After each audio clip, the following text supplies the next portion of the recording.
સુરત મનપાના આરોગ્ય વિભાગ દ્વારા કડક કાર્યવાહી કરવામાં આવી છે। દૂધના લેવામાં આવેલા માવાના જે સેમ્પલ છે તે નમૂના ફેલ થયા છે। શહેરના અલગ અલગ વિસ્તારમાંથી આ નમૂના જે છે દૂધના માવાના તે લેવામાં આવ્યા હતા। 10 સેમ્પલ ભેળસેળ યુક્ત હોવાનો પરીક્ષણમાં ખુલાસો થયો છે।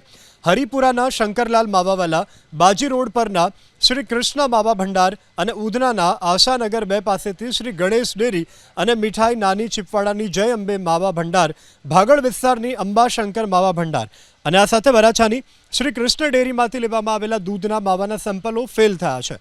મહાનગરપાલિકાના આરોગ્ય વિભાગે છેલ્લા 15 દિવસથી અલગ અલગ વિસ્તારોમાંથી માખણ, મીઠાઈ, ફરાળી સહિતની જે આઇટમો છે તેની સેમ્પલ લેવાની કવાયત હાથ ધરી હતી।